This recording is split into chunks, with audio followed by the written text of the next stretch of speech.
The showroom smelled like rubber and floor wax, and that particular kind of new machine oil that every John Deere dealer from Nebraska to Georgia has pumped through their ventilation system since 1987. Earl Gunderson stood in the middle of it on a Tuesday morning in April of 2022, his battered green cap in his hands, and he was trying very hard not to feel like what he was starting to feel like. He was 68 years old. He had farmed 520 acres in Frontier County, Nebraska, for 41 years. His father had farmed it before him, and his father's father had broken the original ground in 1931 on a borrowed horse and a prayer that the bank wouldn't come for the title before the first corn came up. 3 generations, one piece of land, a family's entire definition of itself, pressed into the soil of southwest Nebraska like a handprint into wet concrete. Earl had driven 22 miles to the Breckenridge Farm Equipment dealership that morning to ask about financing a new corn planter. His old one, a 1978 John Deere 7000, 16 rows, rebuilt twice already, had been giving him trouble the spring before. Skipped seeds, inconsistent depth, 2 rows running shallow when the rest ran true. He'd adjusted it himself twice, but he knew the row units were dying. And if the row units died at planting, nothing else that happened between April and October would matter very much at all. So Earl had made an appointment. Sat across a desk from a man named Kyle Breckenridge, 38 years old, the founder's son, the man who'd taken over the dealership 4 years earlier after his father retired to Arizona. Kyle had a green John Deere polo shirt, clean work boots that had never been in a field, and a computer screen he kept glancing at while Earl talked. Earl laid out the numbers. The 520 acres. The current debt load, modest by modern standards, about $180,000 remaining on the original land note. The average yields 172 bushels per acre on corn the year before, down from 184 2 years prior. The cost of a new 16-row planter, somewhere between $185,000 and $240,000, depending on the configuration. Kyle listened, typed, looked at the screen, typed again. Then he leaned back in his chair and said the kind of thing that men say when they have decided the answer before the question was finished. Earl, he said, I have to be honest with you. The numbers here don't really work for us on a financing package. You're at an age where, and I say this with respect, your productive years on the farm are limited.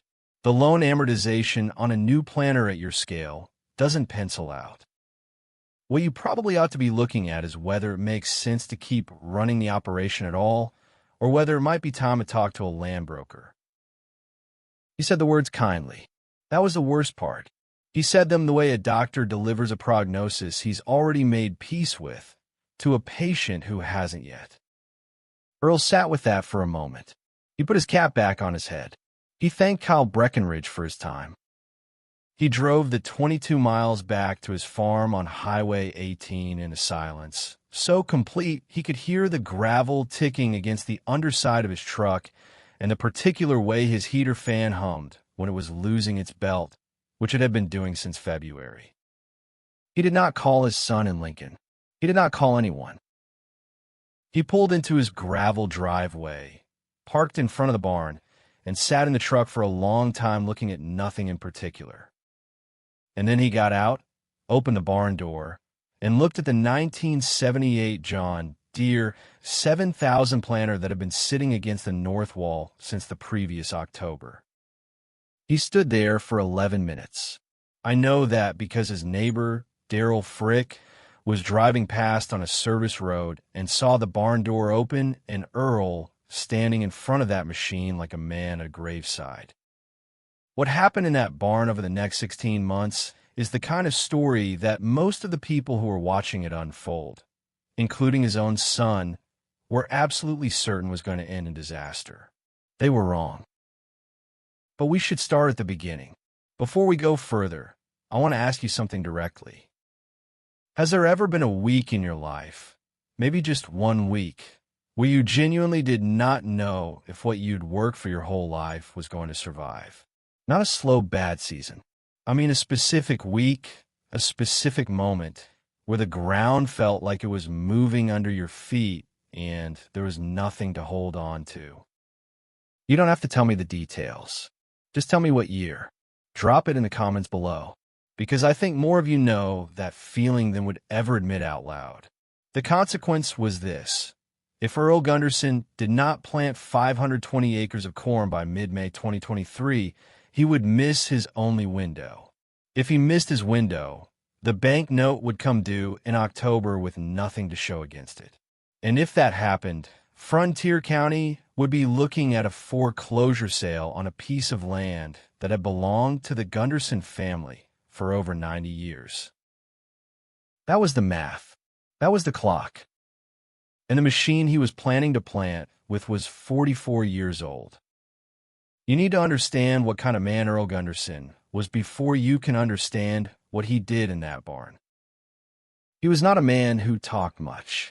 His wife Lorraine used to say that Earl communicated in two languages, work and silence. When things were good, he worked. When things were hard, he worked harder. When he had nothing left to say, he went quiet in a way that wasn't cold.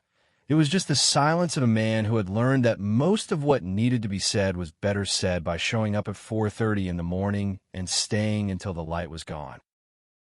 Lorraine had died of pancreatic cancer in the spring of 2019. They had been married for 43 years. The last thing she said to Earl before she went into hospice was, "Don't you sell that ground." He hadn't. Not an acre. The farm itself sat 7 miles south of Curtis, Nebraska, in the middle of Frontier County, a part of the state that the rest of Nebraska generally thinks of as the place you drive through on the way to somewhere else.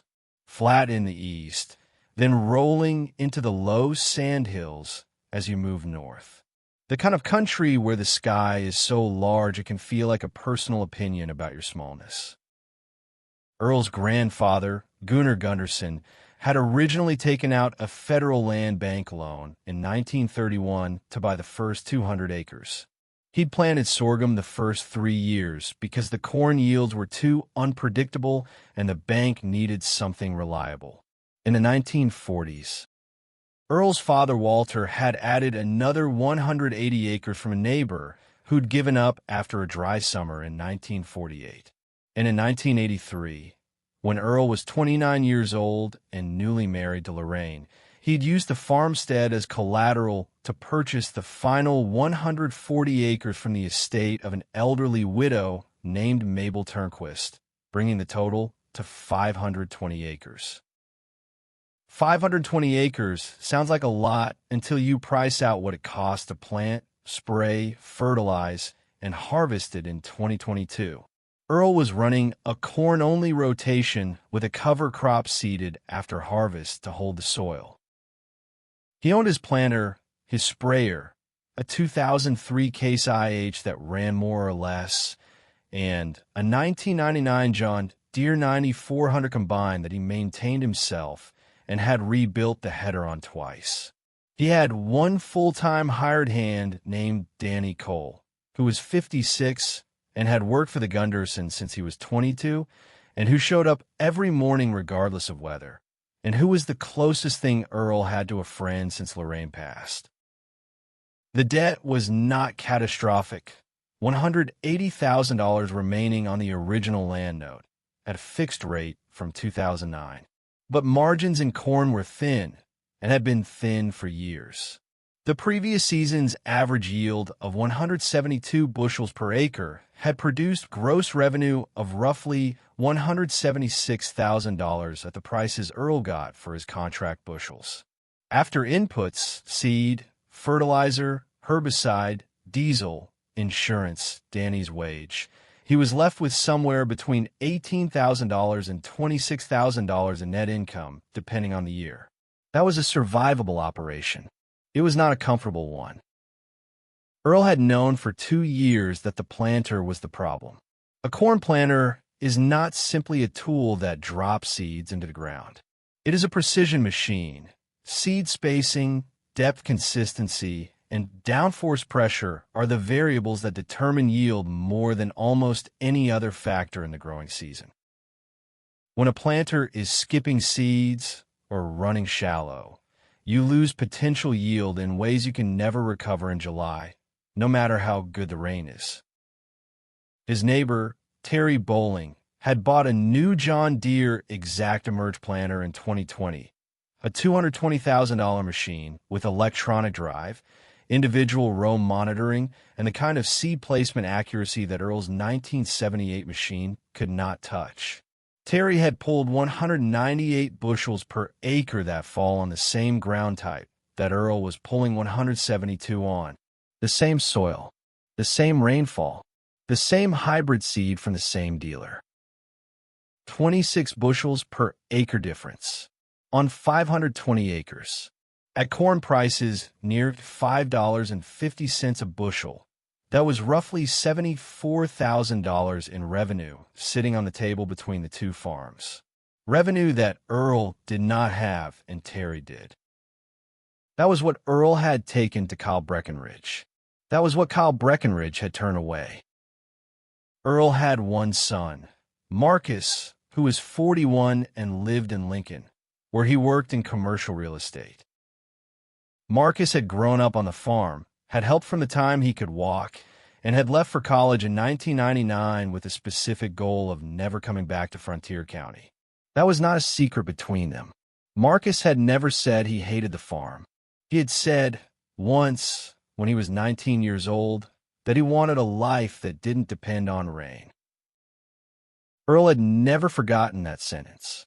He'd turned it over in his mind for 20 years the way you turn over a stone in your hand and can never quite put it down. Marcus called every Sunday. He had offered, twice in the past 3 years, to help Earl with the finances if Earl would agree to lease out the ground and let someone else farm it.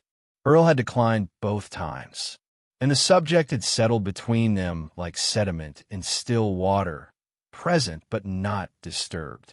I want to ask you something that may be harder to answer than it sounds. Is there something you wish you had said to your father or your grandfather about the farm, about the land, about how hard it all was? Something you thought there would be more time to say? Some of you carry that. And I think some of you are watching this story because you recognize the silence between fathers and sons when the land is what stands between them. I see you. Leave in the comments if you want. After the dealership visit, Earl had said nothing to Marcus about what had happened. He had not told Danny Cole either. He'd come home that Tuesday afternoon, gone to the barn, and started taking the planter apart. Not tearing it apart, taking it apart, carefully, methodically, the way a man dismantles something when he's trying to understand every piece of it before he puts it back together differently. He set each row unit, all 16 of them, on a workbench along the south wall of the barn. He photographed each one with his phone. He wrote down on a legal pad exactly what he saw: the seed disc condition, the gauge wheel wear, the depth bands, the seed tube alignment, the closing wheel configuration. It took him 3 days just to document what he had. Then he started reading. The first thing Earl did was order every University of Nebraska extension publication he could find on corn planter performance and seed placement accuracy. He downloaded them onto his phone, printed the ones he could print on the ancient inkjet in the farmhouse office, and read them at the kitchen table every night after supper until 10 or 11 o'clock. He learned things he had not known after 41 years of farming.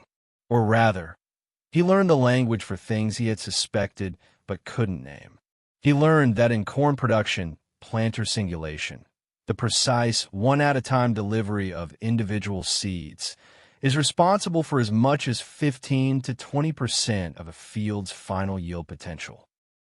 He learned that a seed placed 1 inch shallower than the target depth of 2 inches doesn't just germinate slightly slower. It emerges unevenly, creating a canopy competition dynamic that costs every single plant in the row for the entire growing season. He learned that downforce, the pressure a row unit applies to the soil as it opens the furrow, is one of the most commonly mismanaged variables in corn production, particularly in older equipment without hydraulic control.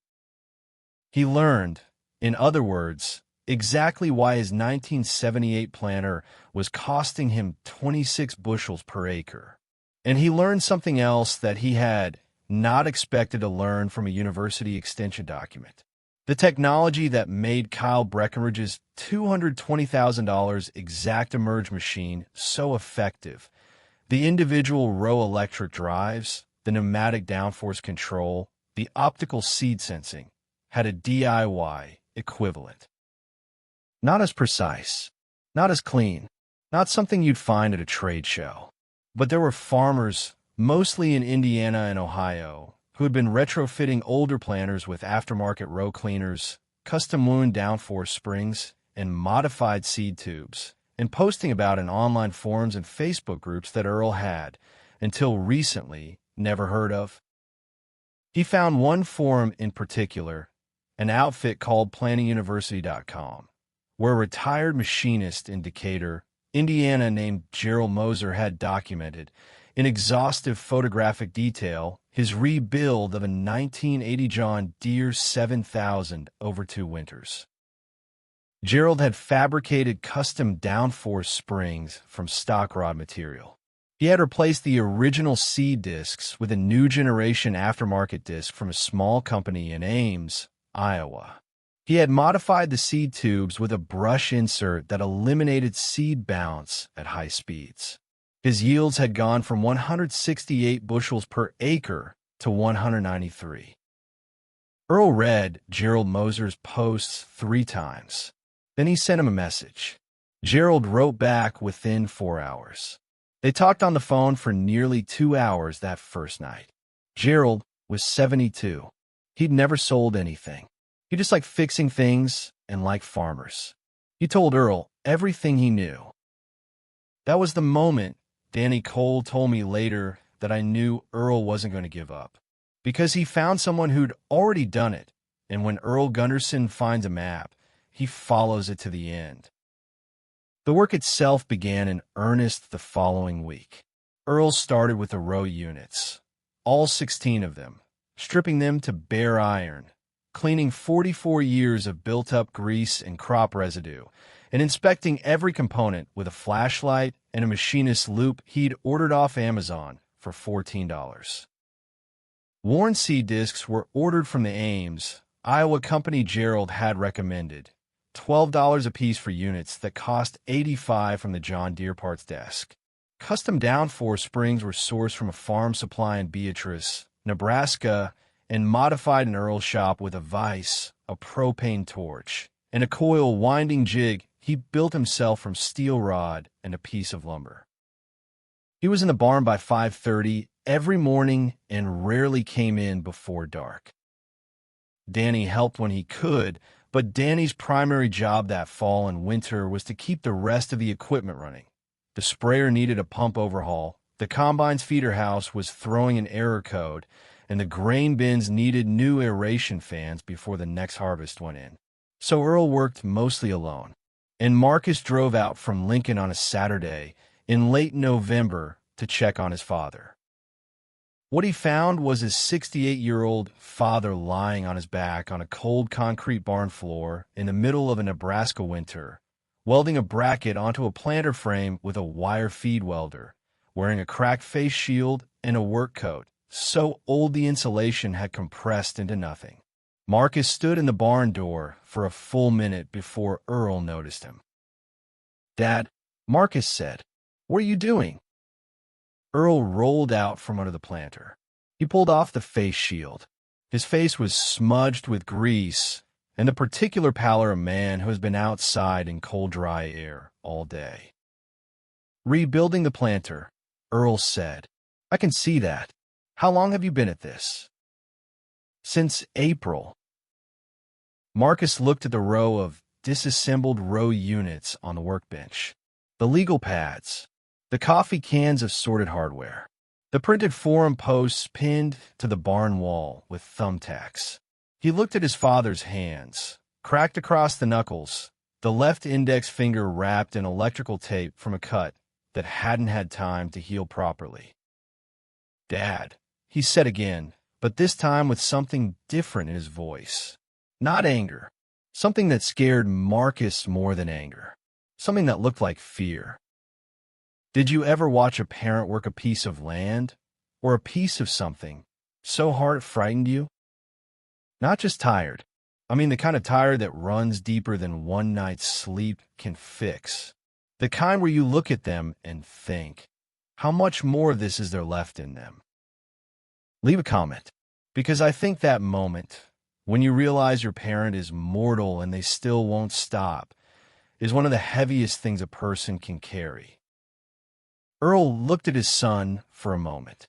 Then he said something that Marcus has repeated more than once since. "I'm not doing this because I have nothing better to do," he said. "I'm doing this because somebody decided what was left in me without asking. I've got a problem to solve, and I'm solving it. You can stay and help, or you can go back to Lincoln. Either way, I'll be here in the morning." Marcus stayed that night. He didn't work on the planter. He wasn't sure what to do, and Earl didn't ask him. But he ate supper with his father at the kitchen table and watched Earl make notes on the legal pad between bites. And he saw the way his father looked at those notes, not with desperation, but with the focused calm of a man who has decided something and is in the middle of executing it. Marcus drove back to Lincoln the next morning with his jaw set and his eyes quiet. And the barn light on the Gunderson farm stayed on well past midnight, night after night, through December and January and into February. There was a version of this story that Marcus Gunderson had been carrying for 20 years, and it was a different version than the one Earl carried. In Marcus's version, he had spent his childhood watching his father choose the farm over everything else. Not because Walter Gunderson was a bad father. Earl would have been furious to hear it put that way. But because the farm's demands were absolute and unrelenting, and a child old enough to understand that feels it like a statement of priority, even when it isn't meant as one. Marcus remembered a 7th grade baseball game that Earl missed because the combine had broken down at the worst possible time, and he couldn't leave the field. He remembered Christmas Eve in 1991 when his father had stayed out until 9 o'clock in temperatures below zero because one of the corn dryer augers had seized and the wet grain was going to go out of condition if it wasn't moved. He remembered, with particular clarity, a conversation at the kitchen table when he was 17 and had told his father he was thinking about studying agriculture in college, and Earl had said, not unkindly, but plainly, "If you study it, that's fine, but you should know this farm will never make you rich. You ought to know that going in." That was the moment Marcus would tell you, when he understood that his father didn't expect him to come back. Whether Earl had intended to communicate that or not is a question neither of them has ever fully resolved. What neither of them talked about, and what became significant in the winter of 2022, was a document that Lorraine Gunderson had put in the farmhouse fireproof box shortly before she died. It was a simple letter, handwritten in Lorraine's careful cursive on a piece of cream writing paper. It was addressed to both of them. It was dated March 12, 2019, 2 weeks before she went into hospice. The letter said, in part, that she had asked her attorney to clarify the farm succession arrangements, and that under the current deed structure, the land would pass directly to Earl and then to Marcus upon Earl's passing. This was not news, but Lorraine had added something else. She had written that she hoped both of them would find a way to be on the farm together again before too much time passes, that she had watched the distance grow between them and had always believed she was the bridge, and she was sorry she would not be there to be that bridge anymore. Earl had never shown Marcus that letter. He had read it himself on the night Lorraine died.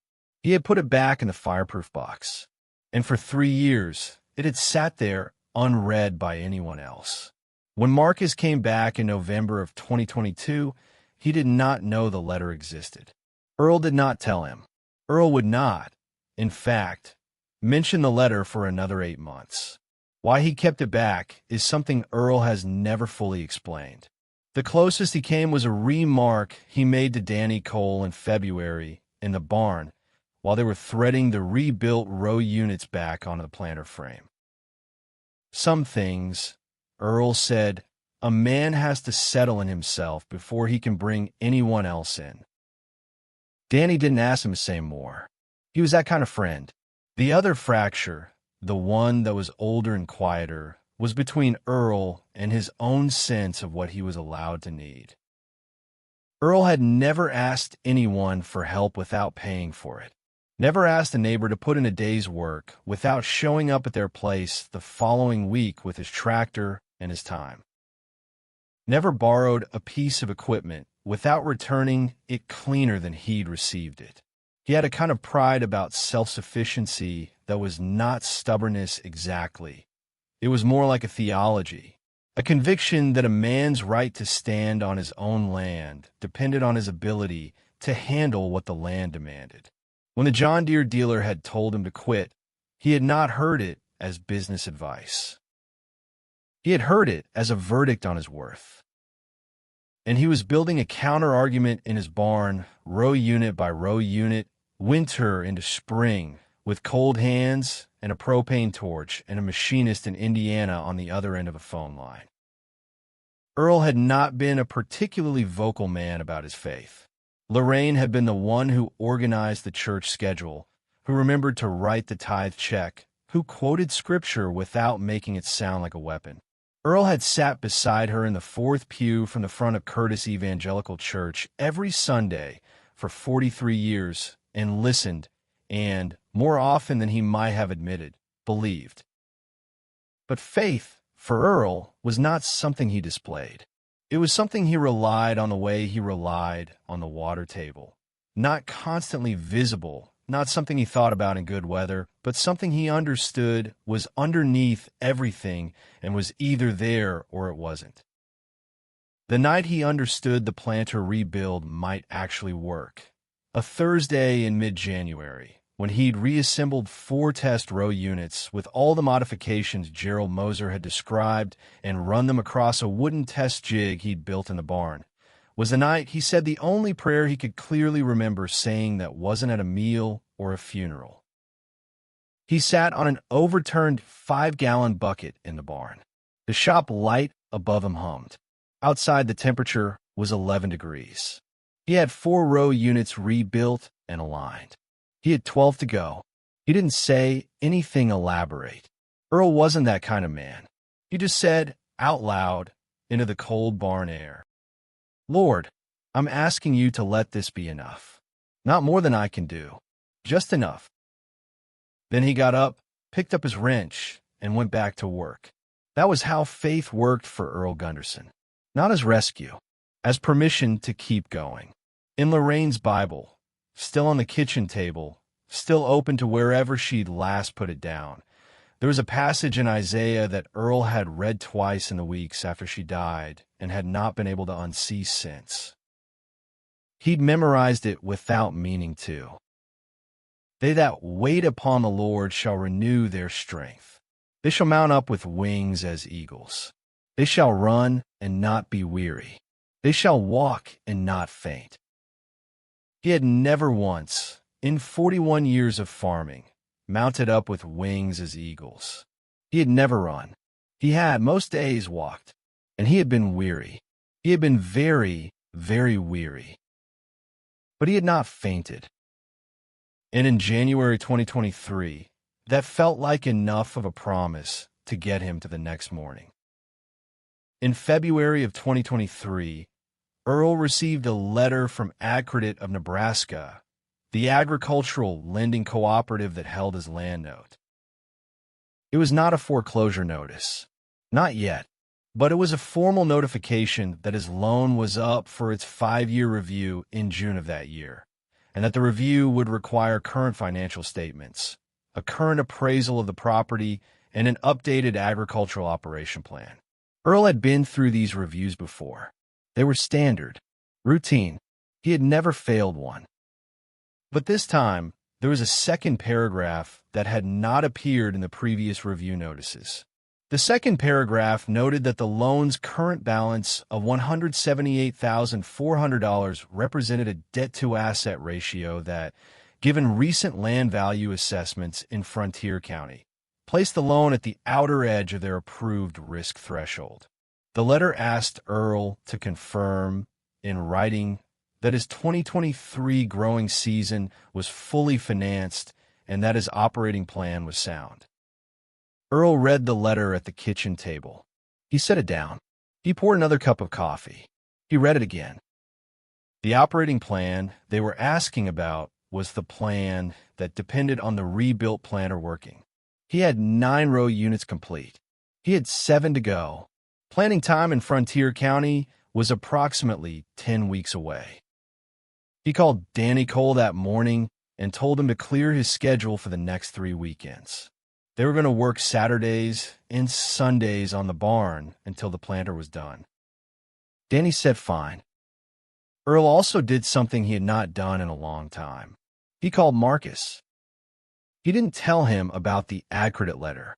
He didn't tell him about the planter. He just called and talked for a while about the weather, about the Nebraska Cornhuskers, about the particular way the South Field had been draining since they put in the tile line in 2014. Marcus listened, a little surprised at the call, and they talked for 40 minutes without saying anything that was really what either of them meant to say. But the call happened. And for Earl, that was something. The bank review was set for June 14th, 2023. Planting needed to be complete by May 12th at the absolute latest. That was the window. 14 weeks to finish the machine. Plant 520 acres. Get a crop in the ground that the bank would look at in June as evidence that the operation was viable. Earl had not been so aware of a calendar since Lorraine's diagnosis. The planter was finished on March 29th, 2023. Earl and Danny had worked 11 consecutive Saturdays and Sundays in addition to daily weekday evenings through February and into March. Earl had replaced all 16 row unit seed discs with the aftermarket units from Ames. He had installed new downforce springs on all 16 units. Custom wound, calibrated to a medium soil resistance setting based on his specific field soil type, which he knew from 41 years of touching it with his hands and watching how it behaved in different moisture conditions. He had replaced every seed tube with a new brush insert tube that Gerald Moser had specified.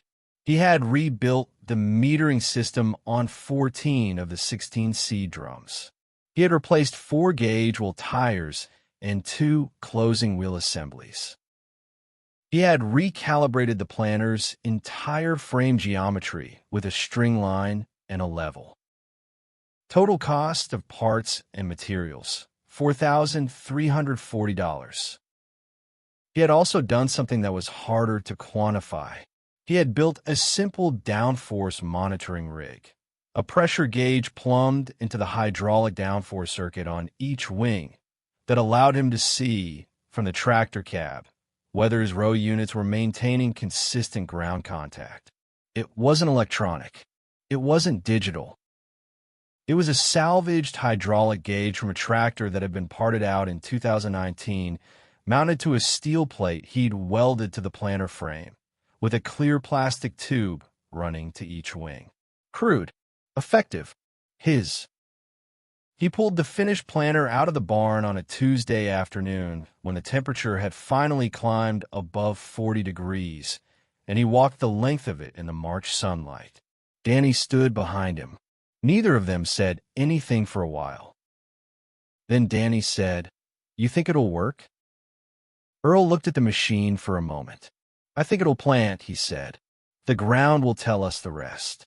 Earl had also made a financial decision that spring that he had not mentioned to Marcus, and that cost him something he didn't have much left of. He had sold a 2003 case IH sprayer. The sprayer had been worth roughly $28,000 on the used equipment market. He sold it to a neighbor in Hayes County for $26,500. He used that money to fund his 2023 seed purchase, a drought-tolerant hybrid he'd selected specifically for Frontier County conditions, and his fertilizer program, which he'd trimmed back from his previous application rate based on a soil test that suggested his phosphorus and potassium levels were higher than he needed. He would custom hire his spraying that year, which meant he'd pay by the acre and lose some time and control. It was a risk, but the seed and the planter were the non-negotiable items.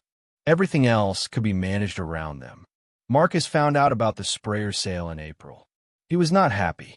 That was your backup, he told Earl. That machine was something you could have sold if things went wrong. Now you've sold it to fund a season that depends on a 45-year-old planter you rebuilt yourself. 45-year-old planter I know every inch of, Earl said. That's worth something, Dad. Marcus. The conversation ended there. It often did. Planting began on April 22, 2023. The first day the soils in Frontier County hit 50 degrees Fahrenheit consistently, which is the threshold for reliable corn germination.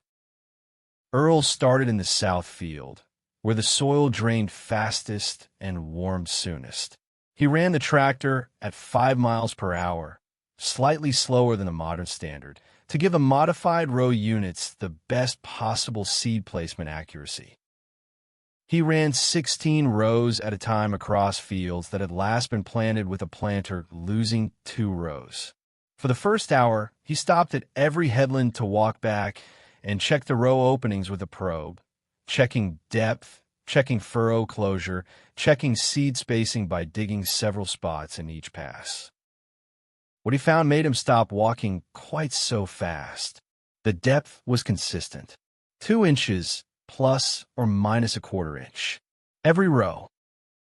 The furrow closure was clean. The modified closing wheels were doing what they were supposed to do. The spacing.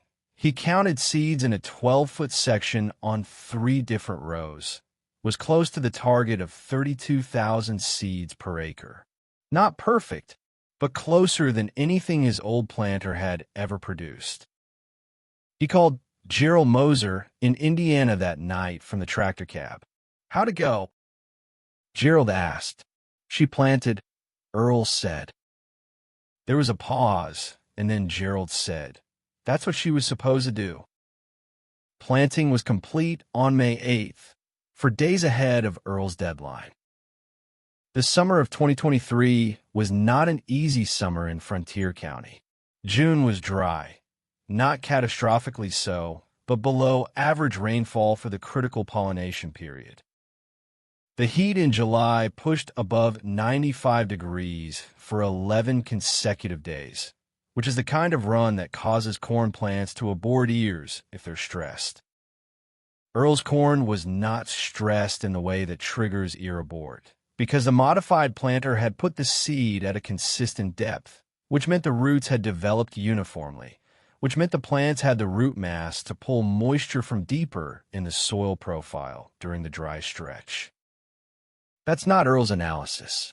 That's what the University of Nebraska Extension agronomist, Rick Scholes, wrote in his county crop report in August when he came out to assess several fields in the area. Rick Scholes had been making rounds in Frontier County for 16 years. He had visited the Gunderson farm before. When he drove out in August 2023 and walked Earl's cornfields, he later told colleagues that the first thing he noticed was the canopy. The canopy closure, Rick said, was the most uniform I've seen on that soil type. You could tell from the air of it, the plants were all the same height within a couple inches. That tells you planting depth was consistent. That's your first indicator of what your yield is going to be. He estimated the crop at 185 to 195 bushels per acre.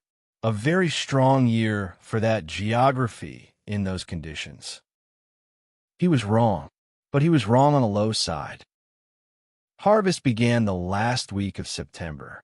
Earl ran his 1999 combine, the one that was older than most of his neighbors' planters, across the south field first. He had calibrated the moisture sensor himself. He trusted it within 2 points. The first load that came off the south field weighed out at 201.4 bushels per acre. Earl pulled the combine to the end of the field. He sat in the cab for a moment. He looked at the yield monitor screen. He looked at it for a long time. Then he called Danny Cole, who was running the grain cart. "What's your computer say?" Earl asked over the radio. 2014, Danny said. There was a pause. "That right?" Earl said. "That's what it says." By the time the harvest was complete, the full farm average on Earl Gunderson's 520 acres of corn was 201.7 bushels per acre. That was 29.7 bushels per acre more than the previous year, at an average corn price of $4.85, a down year from 2022 that was approximately $74,820 in additional gross revenue, enough to cover his debt service margin for the year, enough to satisfy Accredit's June review, enough to make the bank letter look very different than it had in February. Rick Scholes ran the numbers twice.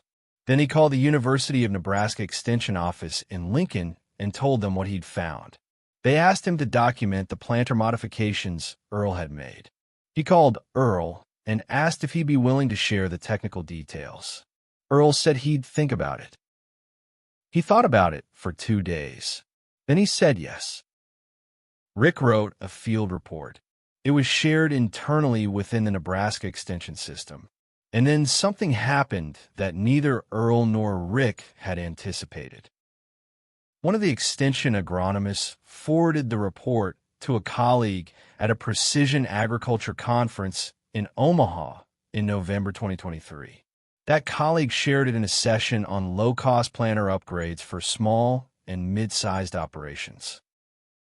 The session was attended by, among others, the regional sales development manager for the John Deere dealer network in the Central Plains District.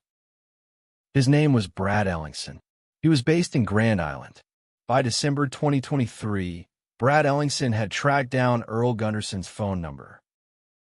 By February 2024, exactly 2 years after Kyle Breckenridge had told Earl he ought to think about selling, Earl Gunderson's phone was ringing from dealerships in McCook, North Platte, Grand Island, and eventually from a John Deere regional office in Omaha that wanted to know, formally, if Earl would be willing to consult on planter performance optimization for small and mid-size operations.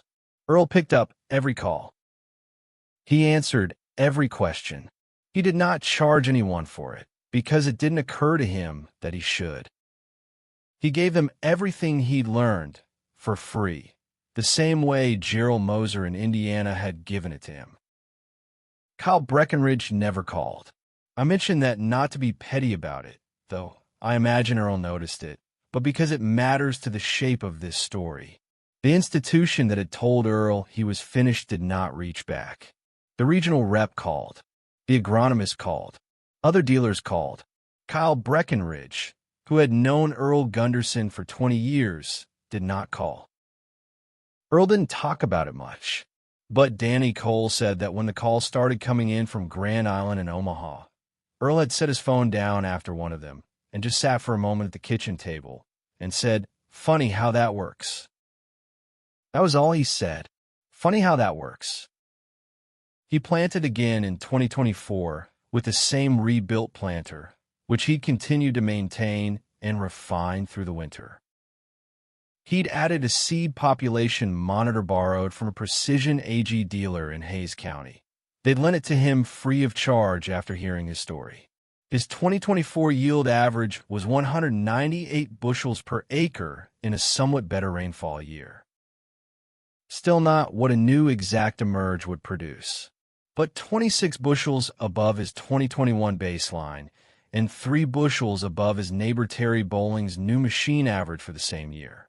He renewed his accredit loan at the June 2023 review without incident. The loan officer, a woman named Karen Hoyt who'd been in that position for 14 years, wrote in her review notes that the Gunderson operation had demonstrated significant operational improvement and financial stability. Earl framed nothing. He put the review letter in the fireproof box, next to Lorraine's letter. He had not yet shown Lorraine's letter to Marcus. Marcus came home for Thanksgiving in 2023, the first time he'd been at the farm for Thanksgiving since before Lorraine died. He ate dinner with his father and Danny's wife, Ruth, and they sat around the same kitchen table that had held all of those late-night reading sessions and all of those worn-out legal pads and one open Bible. After dinner, Earl went to the fireproof box. He came back to the kitchen table with Lorraine's letter. He set it in front of Marcus without saying anything. Marcus read it at the kitchen table while Earl washed the dishes. He read it twice. He set it down. He looked at the window that faced the barn, where at that moment the single overhead shop light was still on because Earl had been in there that morning and hadn't bothered to switch it off. Marcus didn't say anything for a long while. Then he said, "When did she write this?" 2 weeks before she went into hospice. Earl said, "Why didn't you show me before?" Earl was quiet for a moment. "Because I needed to make sure there was something worth showing you too. So you could see it wasn't just sentiment, that she was right to believe in the place." Marcus looked at his father. He looked at the letter. He looked at the barn light through the window. He didn't say everything that needed to be said between them. I don't think it all got said that night. But it was the first Thanksgiving they'd had together since 2018. And that for two people as quiet as the Gundersons was its own kind of language. Earl is 70 years old this year. He has 520 acres and a rebuilt planter and a barn light that stays on a little too late. He has a son in Lincoln who calls more often than once a week now, and who has come back to the farm 3 times in the last year, each time staying a little longer. He has his wife's Bible on the kitchen table, open to Isaiah chapter 40. And he has a phone that rings from time to time from men who make their living selling very expensive machines, wanting to know what an old farmer built in his barn with $4,000 and a winter and a decision that nobody was going to make for him. He always answers. I think about what Earl Gunderson was told, not just by Kyle Breckenridge, but by the situation itself, by the numbers, by the gap between what his operation produced and what it needed to produce, by his son's silence, by the empty chair at the kitchen table. He was told in the way that institutions and economics and even well-meaning people sometimes tell us that his most productive years were behind him, that the machinery of his life had reached the end of its useful service, that the sensible thing, the reasonable thing, was to stop pushing and let someone else take the weight. He had a different opinion. And he went into a coal barn with a legal pad and a phone and a willingness to be humbled by what he didn't know. And he came out the other side with something no John Deere dealership could sell him. I don't know if you've ever been in that position, told that you were finished before you believed you were finished, by a bank or a doctor or a company or by the quiet math of time. But if you have, or if you've watched someone you love go through that, I'd like to hear about it. What do they do with it? Do they fold? Do they fight? And either way, was it the right call? Leave in the comments, because I think the stories that live in the sections of our lives between being told to quit and deciding not to, those are the ones worth telling. This is the bank and the barn, where debt, land, family, and faith collide. Thank you for being here.